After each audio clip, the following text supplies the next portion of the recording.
for me, Google Ads is a way, it's just any other marketing channel. You have to understand the business before you can run Google Ads. And I think where a lot of people come unstuck is that they run Google Ads in a kind of focusing on the numbers way rather than in a what am I trying to achieve way. So I'll kind of say a bit more about what I mean about that in a second. So we'll just cover the basics really quickly. There's two types of businesses, broadly speaking, you use Google Ads. You either want to generate leads from your website, so you want people to pick up the phone, fill in a form, email you, get in touch by some means or another, or you're an online retailer and you need people to actually buy stuff from your site, hand over their credit card details and buy. And those two different types of advertiser have quite different approaches, I guess, in some ways to Google Ads, although there are some similarities. Everyone will have seen this sort of idea, the concept of a funnel. You get your customers at the stage of awareness, then they start becoming interested, they make a decision, they decide to take action. And Google Ads can work right the way through the funnel. Traditionally, people think of search ads, and I'll come on and talk about all of the different types of ads in a second. The bottom of funnel ads, which you use when people are actually proactively searching for something on Google, and remarketing ads, which is when you're trying to get people who've been to your website to come back. So those are kind of the types of ads that people tend to focus on and think of when they think of Google Ads. But you can also do stuff at the top of funnels. So display ads, the ones that sort of annoyingly stalk you around the internet. You look at something once and then forevermore it appears on every website you look at. And video ads on YouTube, because of course Google owns the YouTube platform as well. So search ads, as I said, these are the ads that have been around for the longest. And the idea is when someone types something into Google, you pop up and you show at the top of the listings, and you've got a great chance to get people's interest. Display ads we've already talked about. They pop up with a picture. Usually they can be animated. You know, there's all sorts of different formats of display ads, but broadly speaking, you're interrupting people from whatever they're doing, browsing the internet, and you're trying to grab their attention and get them to your website. Video ads on YouTube, typically 30-second ads work well. They can be short bumper ads before or after the videos people are watching. So those are kind of the broad types of ads. There are many sort of types of ads within that. Google's constantly adding new formats. But for lead generation clients, those are the three that you would use. And we'll come on and talk about e-commerce in a minute. So in terms of how search ads work, you choose what are called keywords. And those keywords are matched by Google to search terms, which are the things that people type into Google. And that's a really important distinction. The keywords you put in your Google Ads account and you say to Google, I want my ads to show when someone types this in, they don't have to be the same as the things that people type into Google. And it depends how you set your account up as to how well those two things are matched. So say, for example, you are a consultant that offers leadership training. You might more specifically offer agile leader training, or even online training would be even more specific. And so what you need to try and do when you're thinking about keywords is think about how specific you can get to get the right kind of people to your website. Because if you go with a really generic high level marketing, basically Google has an awful lot of leeway to show your ads for all sorts of things, and you're less likely to get the results that you want. I have some slightly more rude slides which I haven't got today, but you know, the mismatching between what you think you're buying and what Google's showing your ads for can be pretty stark. So my favorite example is an account I was asked to audit for an estate agent in London. They were a very well-to-do estate agent in a very posh part of town.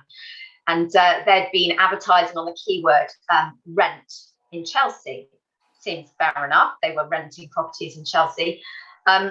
Their ads were showing when people were looking to rent cars in Chelsea, rent all sorts of manner of things in Chelsea. Even queries like, rent boys in Chelsea. Unfortunately, their ads had been showing for. There were all manner of things in there. My favourite being rent a parrot for a photo shoot in Chelsea. Their ads had showed up for. So it can go badly wrong quite easily, and you can waste an awful lot of cash without meaning to. So where you need to start is basically with the Google Keyword Planner. All of the data is there. You can see exactly what keywords are available, how many people are searching, how much competition there is, how much you'll have to pay, the low range and the high range per click.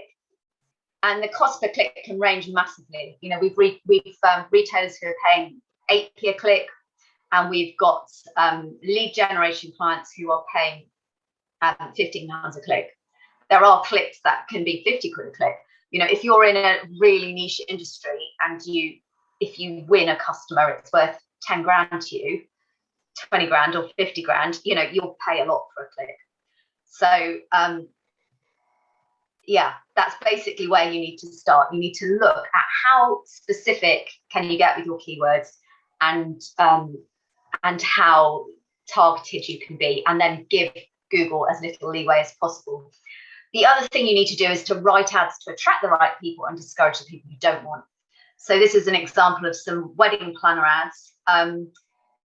This ad down at the bottom was a client that we had pre-COVID. They only worked with budgets over 10 grand. So if they wrote an ad, like this top one, obviously this is a different sort of proposition, but you could have, if they went with exceptional wedding planners, people might click on their ad with budgets of 5,000 or 6,000. They'd get a lovely high click-through rate, but they wouldn't be the right people. So quite often you're writing ads to attract the right people and to put off those that you don't want. So that's broadly speaking, kind of lead generation and the type of ads. If you're looking at e-commerce, you have another type of ads, shopping ads. So these are the picture ads that you see at the top when you're looking for a particular product and you're searching on Google. So in this instance, someone's typed in flavoured pink gin, and Google's having a good guess as to what that might be. So they've got some wall prints, they've got actual gin, they've got, truffles, all sorts of things, bathing salts. So again, Google is matching what someone types into Google with the product that you sell. The difference with shopping ads from search ads is that you don't get to choose the keywords. The matching is done through your product data feed, which comes through from your website. So let's say you've got all of your shopping inventory and you run your store from Shopify or WooCommerce. You might use Magento. There's lots of platforms out there. Within those e-commerce platforms, you'll have all the details on your product, right, which are on your website. And what we do is we connect that through to something called the Google Merchant Center, which is like a place to approve your feed, your data feed. That then goes into Google Ads, and Google Ads then pulls the data out of that for the product that it shows. So when you're optimizing shopping ads, it's a very different game, because you're actually you're optimizing your merchant center feed. You're giving Google the right information on your products so that Google can find how to match it to what someone's typing in. It's a really old SEO PPC joke. Where's the best place to hide a dead body? On the second page of the Google search results. So you don't want to be on the second page. Ideally, you want to be at the top of the first page or somewhere at the top. So Google Ads, you have 4 ads above the organic results, so the organic natural results that Google gives for free, and then there's 3 more ads at the bottom. That's the maximum. Google doesn't have to show that many. So on any given commercial search that someone types into Google, 7 ads could show. And people always say, okay, well, what appears top? How do I get top? The first point to mention is you don't necessarily need to be top. The way it works is that Google runs an instant auction every time someone types something into Google. And you pay according to a whole range of factors. The ad shown in position 1 will have the highest cost per click. And often, if you start working out the numbers, it's better to be in position 2, 3, or 4, still above the organic results, but not in position number 1. Because if you can buy clicks at half the price and get twice as many people to your website, you've got twice the opportunity to convert them into a customer. So don't kind of fall for that, I must be in position number 1, because that's where bids start going crazy in the auction and you see people paying insane amounts per click, which doesn't make any financial sense for their market. In terms of who's shown in the best position, it will depend on your bid, how much you're prepared to pay. And there are many different bidding strategies in Google, some automated, some manual, where you control things. It will depend on the level of competition. So if more than 7 people want a spot on the page, you're going to get into an auction, prices will go up. It depends on something called quality score to some extent. There's some complexities around this, but basically Google gives you a kind of a credit rating. How good is this advertiser? Because Google doesn't want junk showing on the Google search results, right? It's not in Google's interest to not give people the answer they want. Particularly when you realise a lot of people don't realise that ads are ads. They're quite subtle. The little ad icon that you get. In fact, I had a conversation with my mum at the weekend where I pointed out, she said, I've never seen ads on Google, never seen. You wouldn't think she knew what I did for a living. Anyway, I said, no, they are ads, Mum, look. And she was really quite surprised. You know, she's quite a tech savvy 75-year-old. So it's interesting that actually in studies, something like 60-70% of people don't even know they're clicking on ads. So the quality score is there to make sure that the ads are as good as the organic results, which means you have to get a decent click-through rate in Google's eyes. Your landing page has to be good in Google's eyes, and your ad has to be well written. And also the context. So people don't always realise that every time you search for something, if you search for something and I search for something, we won't see the same results. If I search for something many times, I will stop seeing the same results, because if I say I'm a retailer and I'm running ads for myself and I keep Googling my products to see if I show up in the ads will stop showing. It's a constant bugbear of mine because clients do it. Because Google knows that person never clicks on the ads. That's a wasted ad spot. I could get some money from someone else by showing a different ad. So Google's aim is always to make money, to get the click. So your context, where you live, what your demographic is, how you've searched in the past, what Google thinks you want, will affect what ad results you see. So in terms of when you're running a Google Ads account, what actually matters, there's hundreds of fields in Google Ads and more kind of appearing often. And people can get very bogged down in the detail of the platform because there's so many columns and so many figures, and half of them are hidden. And, you know, it's really quite a tricky platform to get to grips with at the level that you need to. But really, it's pretty straightforward. Are you making money? Sounds obvious, but I audit an awful lot of Google Ads accounts, and most of them don't make money. Unfortunately, most of the ones that we look at, particularly the DIY ones, but also slightly scarily a lot of the agency run ones as well. At the end of the day, Google makes money from clicks. Google just cares about getting a click and spending your budget. That's what Google cares about, and showing relevant ads to people. But really, that's it. You don't make money from clicks. Sounds obvious, but a lot of people will just say, oh, I got loads of clicks. Wasn't it brilliant? My click-through rate's really high. To give you a really sort of obvious example, if you buy 100 clicks at £1, and it's obviously going to cost you £100 plus the cost of managing your campaign if you pay someone to do it. If 1 in 10 people actually buy from you after visiting your website, you might get 10 sales. That would be a pretty decent conversion rate. If you sell products for a £5, it's not rocket science to say you're going to get 50 quid's revenue from £100 worth of money spent on ads. However, if you sell products for 100 quid, your quid's in. So you need to be aware all the time of the variables that you control on Google Ads. You have limited control over how much you pay per click, apart from sort of bidding for certain positions. But you can absolutely impact your conversion rate on your website, and think about what you're actually advertising and whether or not you're advertising products that are going to make you money. The piece we find people usually miss is that they try and run ads when their website isn't optimized, which doesn't make any sense at all. Google Ads can get people to your website, but they can't make them buy. It's, you know, at the end of the day, that's the bottom line. So I would not be running Google Ads until your website is right, and you know you can get people to get in touch or buy from your website. I tell an awful lot of people, we can't work with you until your site's fixed. So don't get swayed by metrics like the number of impressions, how many times your ads show, the number of clicks, the click-through rate, the cost per click. It doesn't matter. Those things don't matter. The cost per click, it might make perfect sense to spend £10 a click if you're making money from it. It might equally only make sense to be paying 50p a click. You have to understand how the metrics all interrelate. You need to be looking, if you're a lead generator, at how many leads you're getting, how many form completions, emails, phone calls, and the quality of those leads. Are they the right people? Are they going on to buy?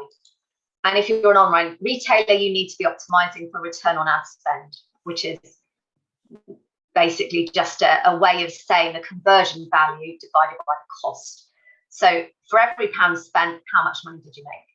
It's very straightforward. And you can see here, this is one of just a page from one of our client dashboards, which sort of have 10 different pages. But this is saying, okay, how much have you spent this month? How much revenue did you get where someone clicked on an ad and then bought immediately? How much revenue did you get when somebody had clicked on an ad but bought later on, which we could track? Can't always track those things. And how much money did you get back for every pound you spent? So in this client's instance, they got £10.34 back for every pound they spent. Makes sense for them to run ads. Doesn't always make sense. You need to look at the numbers. So 2 final bits of advice. I've said already, fix your websites before running ads. That's the number one thing that people go wrong with.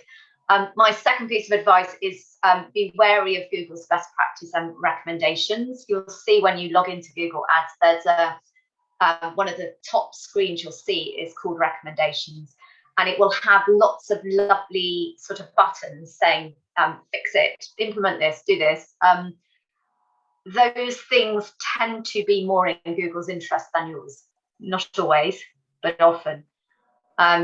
So be very wary of just following what Google wants you to do. And equally, if you're doing Google's training, which is actually good, you know, free training in Google's Skills Shop, by all means do the training, but be aware that Google's objective is to make money for Google. And actually, we don't implement an awful lot of Google's best practice because we know it doesn't work. So that was it from me. Does anyone have any questions?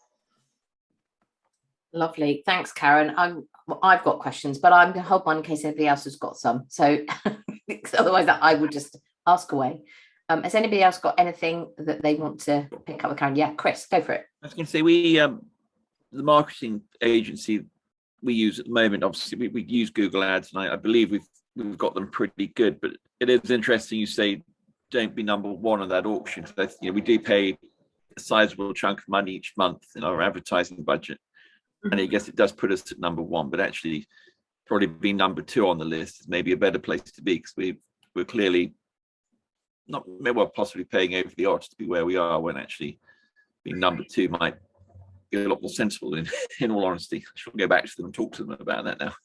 Yeah, it's an interesting one. There's some industries where you absolutely want to be number one. If you're an emergency locksmith, you want to be number one. You know, people just need to sort their problem. Yeah. If you're in any kind of industry where people will speak to more than one person before going ahead, it's less important. There also tends to be a higher bounce rate on position number one, because people will quite often click, have a look, and then go, oh, but there was that other company, maybe I'll check them out as well.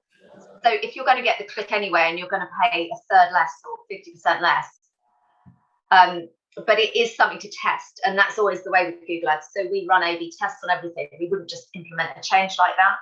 We would test, we'd split the budget 50-50, see whether it improved results. Yeah, I should go back to them and look at doing that. I mean, we sort of have a good working relationship with them, and they do send them the monthly report, but I'm quite hot on going back to them and saying, well, you can blind everyone with science, with numbers and a pretty graph. You can make anything look good with an Excel spreadsheet, but what's the reality? And I guess the reality is how many times does the phone ring, and the feedback from the patients. And actually, we find a lot of the business comes through word of mouth. It's that. Yeah. But no, I'm always keen to learn. So very valuable. Thank you. No problem. All right. Anybody else got anything else they want to ask? Yeah, Karen, go for it. Hi, that was brilliant. I really enjoyed that presentation. I learned loads. I did some Google advertising very early on when I was launching my business, but it's changed so much. And so that was great. I do have one question. You said only use Google Ads if it makes sense for your business. Could you just expand on that a little bit? And, I know you've talked about making sure your website's right and making sure that your product is right, but what other things do you sort of take into account? It largely comes down, there's all sorts of factors. We've actually got, for everybody that contacts us to ask us to run ads, we have like a 30-point checklist that we go through to rank whether or not we think we can make it work. But the economics are huge around, can this actually be profitable? So a prime example of a client sector I would never touch is insurance. Insurance is an absolute nightmare. People pay a fortune per click. There's so many players, so many big names.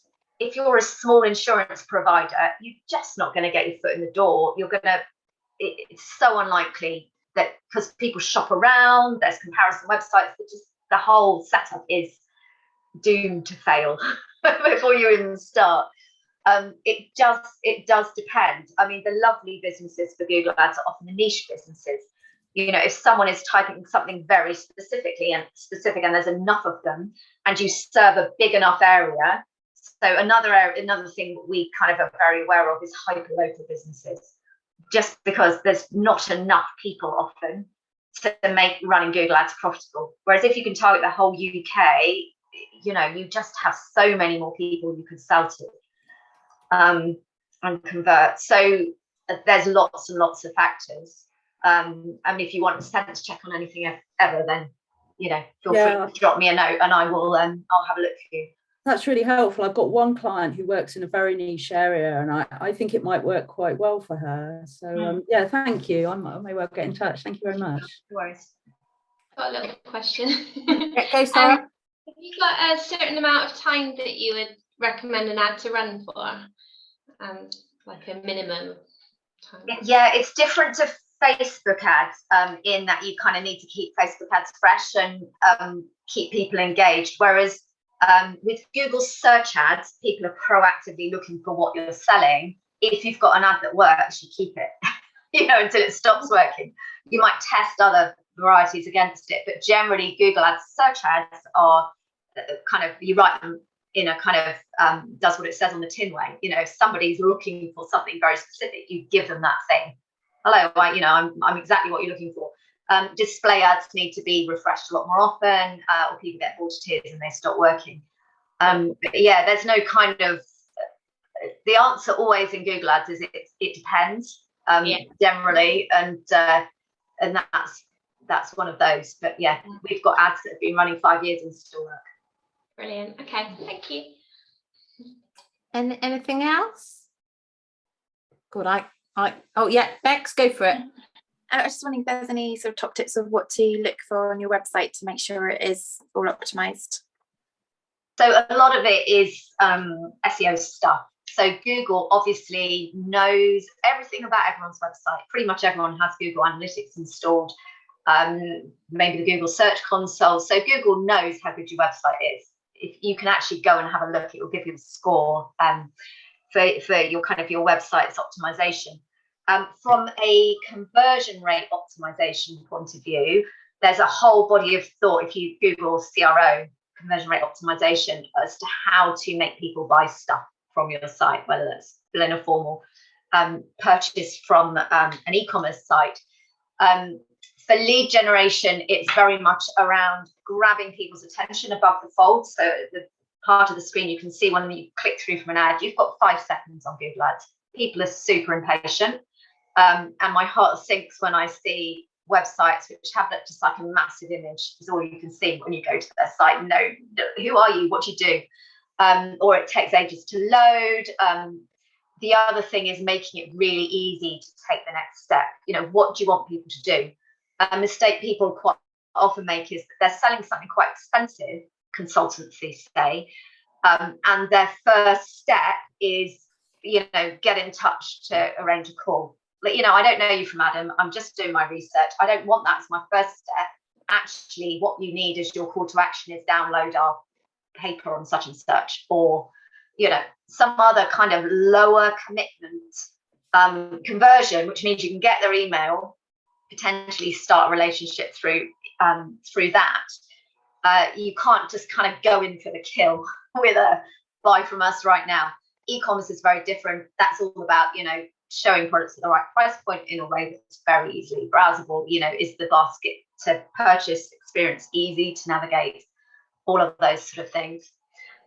So it does depend, but yeah, there's lots of things. Most websites can be improved in terms of conversion rate optimization. Thank you. That's right. I've got a question to sort of follow up with that. So obviously since I've basically worked in comms, Google has changed massively. Actually, to be fair, when I first started, it didn't actually exist. I don't think I'm older than Google. Me too.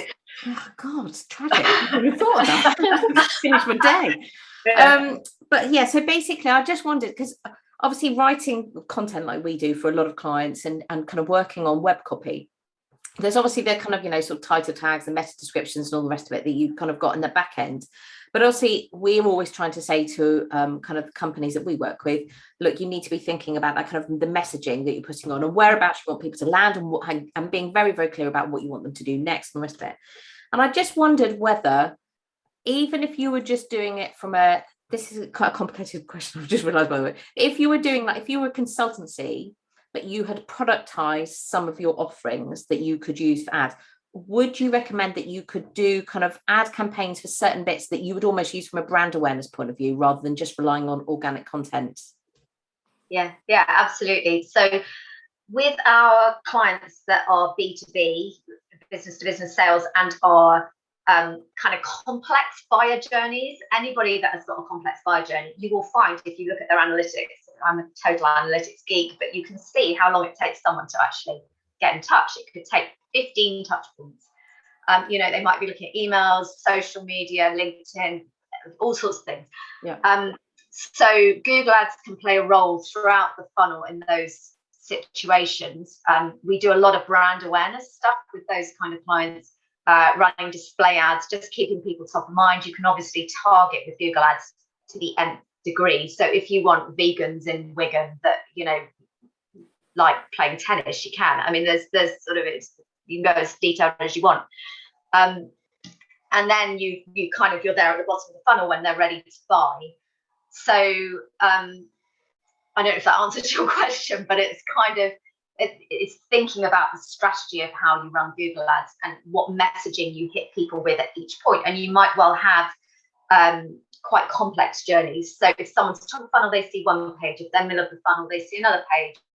When they're ready to buy, they see a different page. And you can set up rules and audiences so that people get the communications in the right order. And you can kind of gradually coax them through that journey. So it's one of those platforms on a surface level, you kind of think this is quite simple, but actually when you dig into what you can do with Google Ads, it gets fantastically complicated. And making it work and figuring out what things are doing and what is actually working is quite tricky. Yeah. But yeah, I mean, there's ways of making things work, but it can be really hard in some sectors. I mean, we've one client that has, bless them, stuck with us for a year till they really made their ads work, and it's, you know, consistently generating leads. So it can take a lot of effort to kind of find the winning formula. And then everything changes. I mean, Google Ads changes weekly. I kid you not, weekly. There's something new every single week. Yeah.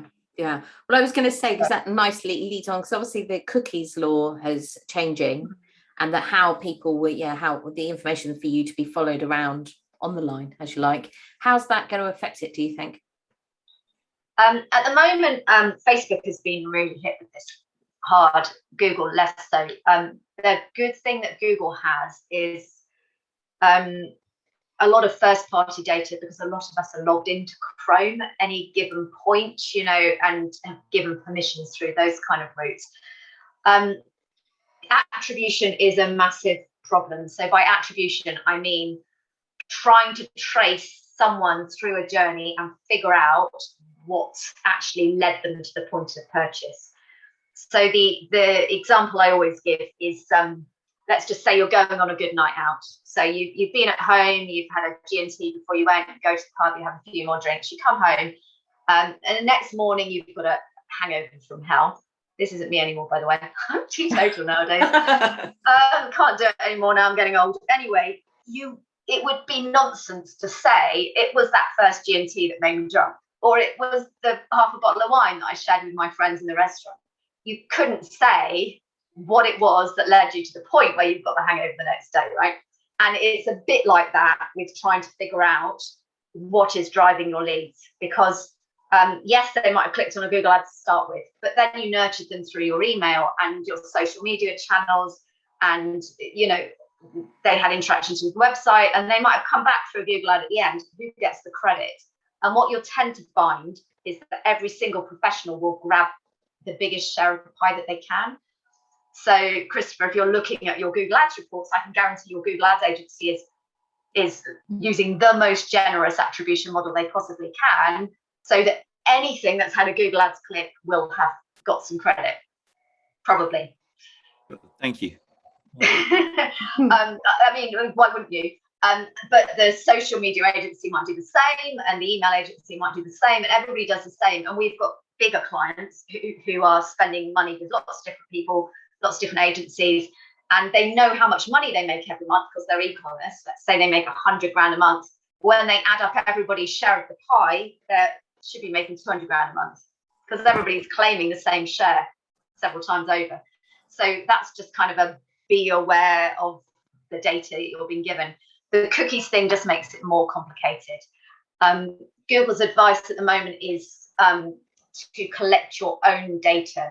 So if you've got an email system, a CRM, where you're collecting client data, you can then start, once your lists are big enough, you can upload these into Google.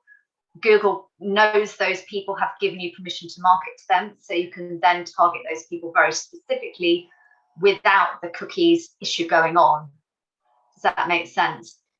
So first party data versus third party data, which is kind of the cookies situation, is one solution, but it really only works for bigger companies who've got enough customers to kind of get over the list size issues that you have with GDPR. I think it's going to be a changing landscape, but the one thing I know is that Google would never end up in a position where they're not making money. So they will find a solution. Yeah. For sure. Yeah, for sure. Okay.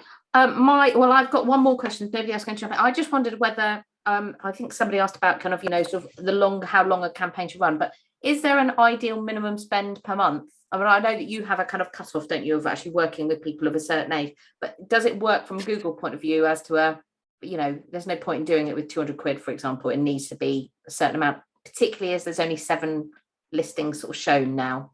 Yeah, it does very much depend on what industry you're in.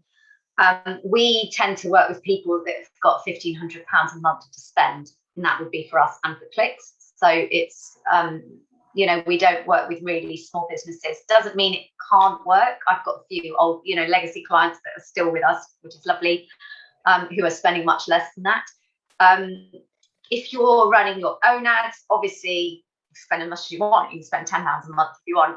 The issue nowadays is that Google Ads largely runs on data and the algorithms learning what is success. And If you imagine that I've got a website that I can afford to chuck 10 grand's worth of traffic out a week, those algorithms can learn very quickly what a success is, because they can see, you know, of those 10,000 people, these 500 people actually did the right thing. And telling Google what the right thing is another whole kettle of fish. Conversion tracking, but you've got to be able to say what the right things are and be able to track that. Because kind of garbage in, garbage out model. You know, you sometimes see website account, Google Ads accounts where people are counting conversion when someone has visited their homepage, and you're like, you know, they've just been to your website, they're not done anything. So if you're spending 100 quid a month, it's going to take the algorithms an extraordinary amount of time to kind of figure those things out, particularly if your clicks are expensive. So worst case scenario, £10 clicks, £100 spent, you'll get 10 clicks a month. There's no way the algorithms can see any patterns in that. So the companies that are doing exceptionally well with Google Ads nowadays, they're throwing hundreds of thousands of pounds at Google Ads a month. People spend insane amounts on Google Ads, and it can be hugely profitable. There are a lot of people out there saying Google Ads aren't a small business game anymore. I think they can be. You know, we do work with people who don't have massive turnovers and will make money on spending 750 quid on clicks a month. But it's harder. Okay. Yeah. Right. Grand. Thank you. Did anybody else have anything else that they want to ask? This is your last chance to ask Karen. Last chance.